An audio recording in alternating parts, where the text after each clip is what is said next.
sir. Thank you. Thank you. Well, it is great to be with you here on this incredible day, and I gotta say, it's a pretty cool trick where when people say good morning, you guys say it back in unison. So let me say good morning to the class of 2025. Good morning, sir. I want to say, first of all, thank you all for having me, and thank you especially to Vice Admiral Davids and Captain Allman for your hospitality. Thank you as well, of course, to Secretary Phelan for that great speech, Admiral Kilby, and General Smith for all that you do for our country. First off, I want to say, both from me and from President Trump, congratulations to the class of 2025.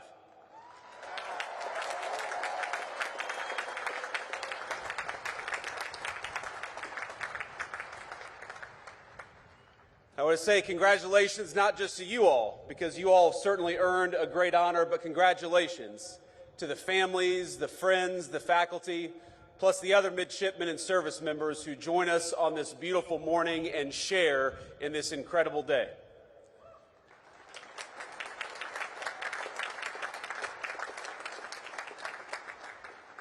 Now, it's always dangerous to give a politician a microphone, but I know that I am one of the very last things standing between you and your commission and your diploma. And so, out of respect, I just want you to know that this is only going to be a 3.5 or 4 hour speech. I hope you all brought your sunscreen because it's bright out here. But today is such an incredible day for you.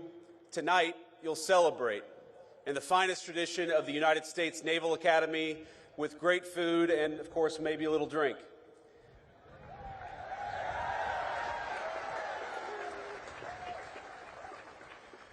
But I hope that as you celebrate, you remember that this is not just your day, as hard as you have worked for it.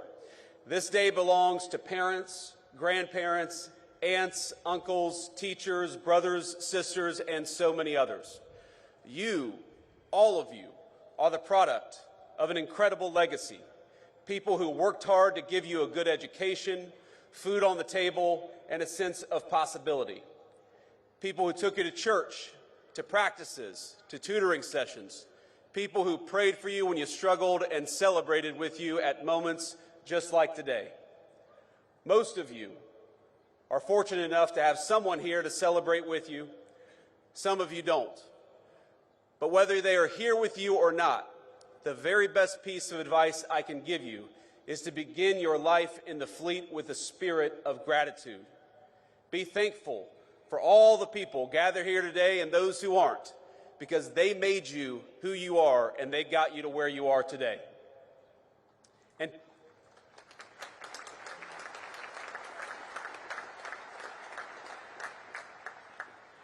And I hope you'll take from that gratitude a sense of duty. You owe it to the American people, to yourselves, but most of all to the people who sacrificed so hard to get you here. You owe it to them to do the best job you can, and I know that is exactly what you're going to do. Now, it's customary in speeches like this for people like me to offer words of congratulations and maybe a little bit of advice. Of course, I just did exactly that. But you're not just graduates of some random university about to embark on careers in the private sector, and I'm not just giving another political speech. I'm your vice president. And the minute you walk off this stage with your diploma and your commission, you will be officers in the United States Navy and the United States Marine Corps, and that is an incredible thing.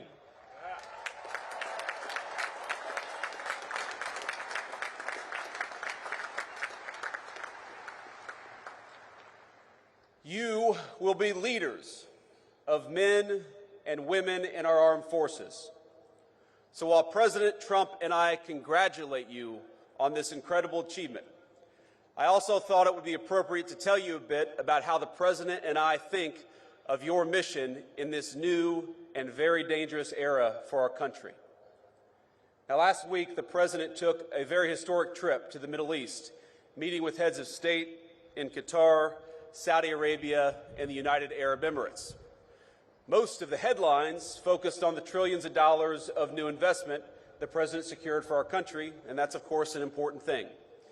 But I actually think the most significant part of that trip is that it signified the end of a decades-long approach in foreign policy that I think was a break from the precedent set by our founding fathers.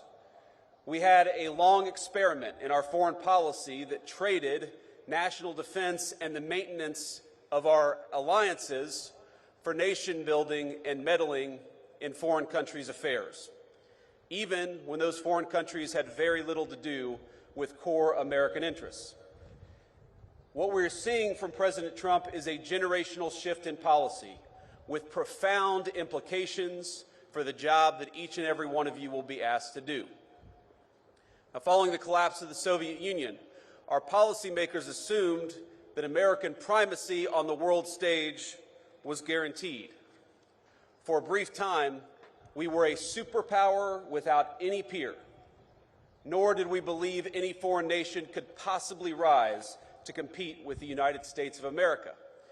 And so our leaders traded hard power for soft power. We stopped making things, everything from cars to computers to the weapons of war, like the ships that guard our waters and the weapons that you will use in the future. Why did we do that? Well, too many of us believed that economic integration would naturally lead to peace by making countries like the People's Republic of China more like the United States. Over time, we were told the world would converge toward a uniform set of bland, secular, universal ideals, regardless of culture or country. And those that didn't want to converge, well, our policymakers would make it their goal to force them by any means necessary. So instead of devoting our energies to responding to the rise of near-peer competitors like China, our leaders pursued what they assumed would be easy jobs for the world's preeminent superpower. How hard could it be to build a few democracies in the Middle East? Well, almost impossibly hard, it turns out, and unbelievably costly. And it wasn't our politicians who bore the consequences of such a profound miscalculation. It was the American people, to the tune of trillions of dollars, but more than anyone, it was borne by the people who were in your shoes just a few short years ago, by our service members and their families. The tens of thousands of warfighters who sacrificed precious time, energy, and in some cases their very lives in the line of duty. They are the ones who bore the costs of past failure. Our leaders abandoned clearly stated strategic goals for lofty, often incoherent abstractions. This is how, for example, we wound up chasing a $230 million pier in Gaza that worked for a grand total of 20 days while injuring over 60 American service members in the construction and maintenance of that pier.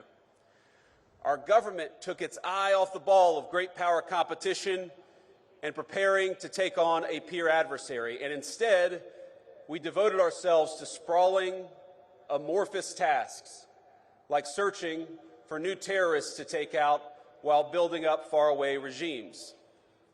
Now, I want to be clear. The Trump administration has reversed course. No more undefined missions. No more open-ended conflicts. We're returning to a strategy grounded in realism and protecting our core national interests. Now, this doesn't mean that we ignore threats, but it means that we approach them with discipline, and that when we send you to war, we do it with a very specific set of goals in mind. And consider how this played out in just the last major conflict we engaged in with the Houthis over in the Middle East. We went in with a clear diplomatic goal: not to enmesh our service members in a prolonged conflict with a non-state actor, but to secure American freedom of navigation by forcing the Houthis to stop attacking American ships. And that's exactly what we did.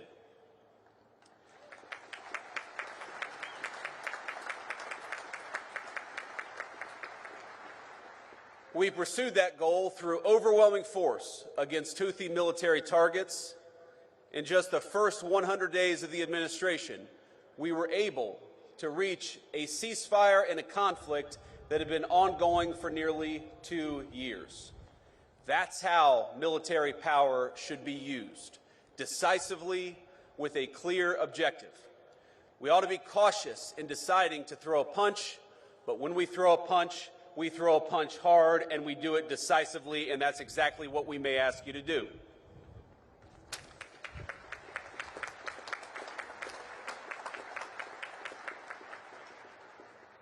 Now, that shift in thinking from ideological crusades to a principled foreign policy will help restore the credibility of American deterrence in 2025 and beyond. With the Trump administration, our adversaries now know when the United States sets a red line, it will be enforced. And when we engage, we do so with purpose, with superior force, with superior weapons, and with the best people anywhere in the world.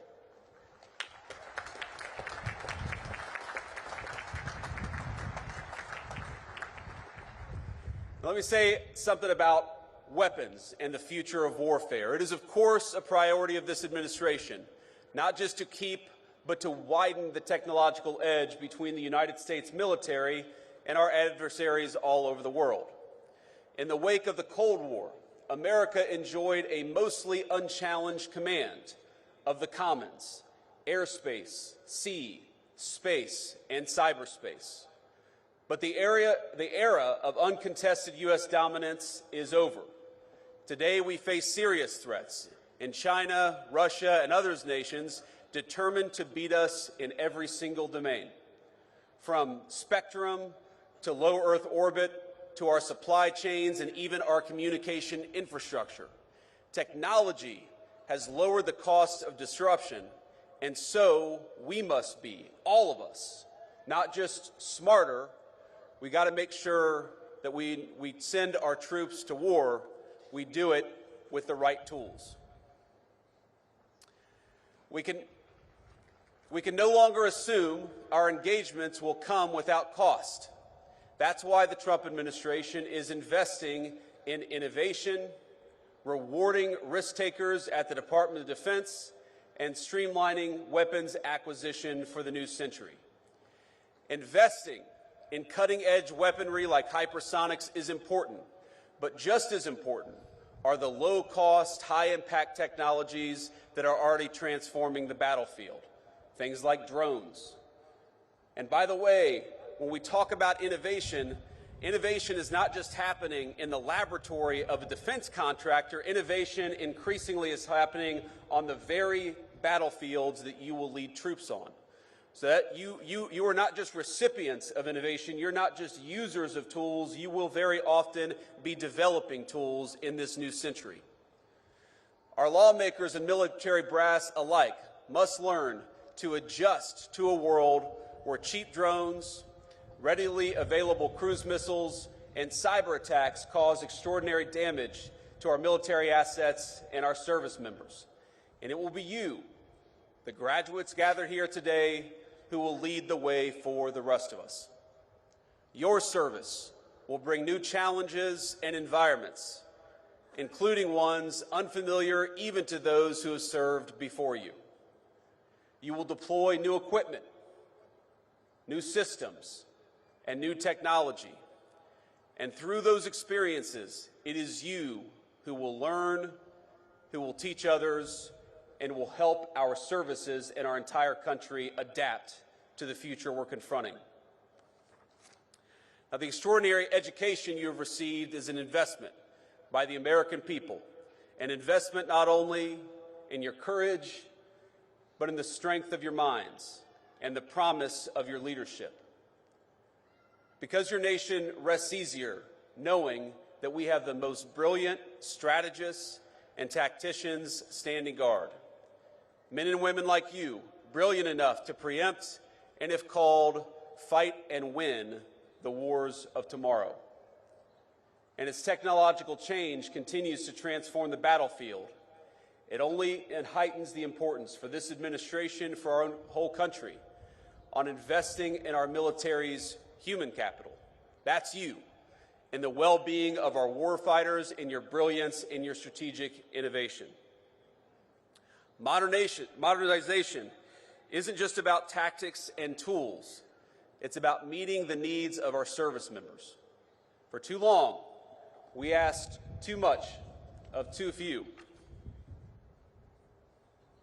Past leaders sent our service members on mission after mission with no exit strategy, no end in sight, and with little articulation for the American people or for the warfighters about what we were doing.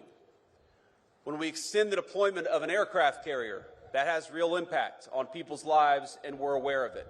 They miss their families, of course they miss their loved ones and their home life. They accept that sacrifice, and that's the job that you've taken on. But the job that we have taken on is to never misuse that sacrifice or never ask you to do something without a clear mission and a clear path home.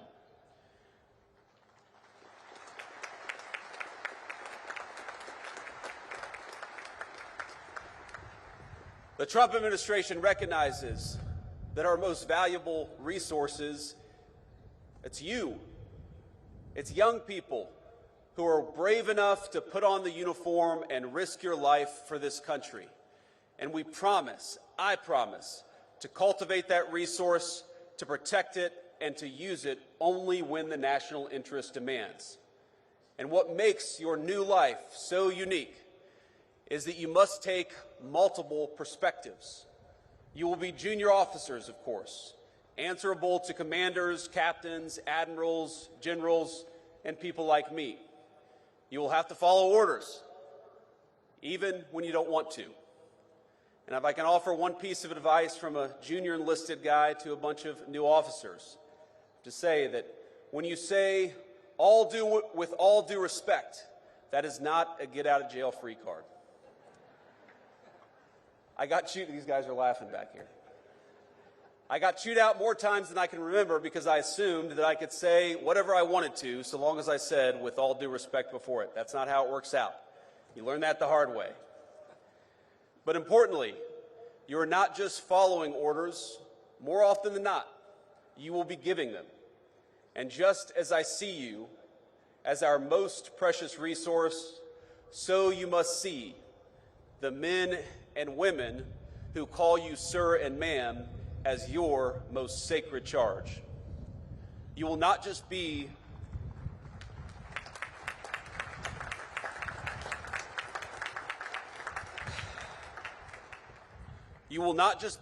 another boss.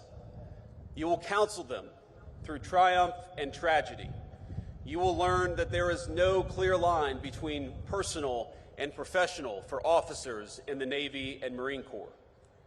But I encourage you to see them not just as people who must follow your orders, but as leaders in their own right with incredible wisdom and incredible potential.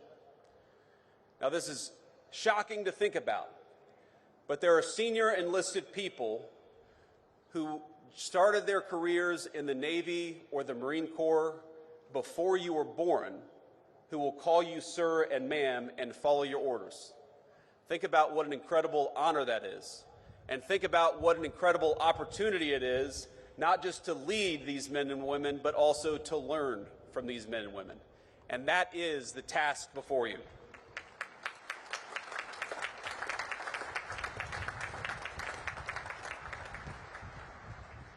You will lean on that experience, of course, but still, you're more often than not, you're going to be the one in charge. That is an honor, but it's a responsibility that ought to give you chills. You've made it now through one of the most demanding institutions in the entire world. You've earned your commissions, and you've stepped forward to serve at a moment when your country needs you now more than ever. But you're stepping into gigantic shoes, and it's worth taking stock of that as you prepare to receive your commission. Those of us who've served know that graduates of the Naval Academy, they have a certain energy, a certain aura, a certain respect when they're out there in the fleet. Let me just give you an example. Today is your day, of course, and you should celebrate. But in 3 days, the President and I will lead the most solemn occasion in our nation, Memorial Day at Arlington Cemetery. You'll learn, as I have, that when people say things like, "Happy Memorial Day," you appreciate the sentiment behind it, but you know that it's wrong. Because Memorial Day is not a happy day. And Memorial Day is not for those who served and came home. It is for those who served and didn't. Every Memorial Day, I think about a graduate of this institution, Major Megan McClung. She was an officer I served with. She was bright, tough, and incredibly dedicated to her job. She arrived in Iraq not long after me and was killed in action not long after that. She loved this institution, and like so many that came before her, she built on its legacy in the way that she served her country. Now, there are so many stories of great service in this institution. I look at these signs on this stadium: Belleau Wood, Midway, Guadalcanal. These are battles I read about in history books or learned about when I was a United States Marine. If you just try to read a list of the people who served after graduating from this institution, the list is almost so long you can't get through it. Senior leaders, commandants of the Marine Corps, chiefs of naval operations, astronauts, great business leaders, and even a few lowly politicians have graduated from the United States Naval Academy. Their service is an incredible legacy that they have passed on to you, and you are the bridge that connects the incredible heritage of this institution to the future duties and responsibilities your country needs you to perform. That's an incredible honor, but it's also an incredible responsibility, and I hope you take it seriously. People will look at you as graduates of the Naval Academy in a different way than they look at most of the people that you will meet every single day. They will look at you that way, yes, because you've worked hard, and yes, because you deserve this day, but they will also look at you differently because you stand on the shoulders of giants. And 20, 30, or 40 years from now, there are people who are going to be standing on your shoulders. So please remember that. Please take it seriously, and please recognize that you become part of a brotherhood and sisterhood that will enable you to do great things, that will support you as you do them, but will ask you to give back as you should in return. You are the inheritors of a national tradition dating back 250 years. It began with John Paul Jones, and the founders of this country asked the United States Navy to take on the most powerful Navy on earth, and we won. Our first patriots knew the stakes. They did not seek out war. They did everything they could to advocate and petition for their own liberties. But when the time came, they raised a military, they raised a Navy, and they fought like hell. Their examples lives on in all of you. In their courage, we see the roots of your calling to be strong but not reckless, to seek peace but never at the expense of liberty, to hold firm to your convictions even when the cost is high. Now, I want to say to all of you, I've been vice president for all of about 120 days, and this summer I will celebrate my 41st birthday. But I have never, in those 41 years, been so proud as I am today, to honor you, to celebrate you, and to congratulate you on a job well done.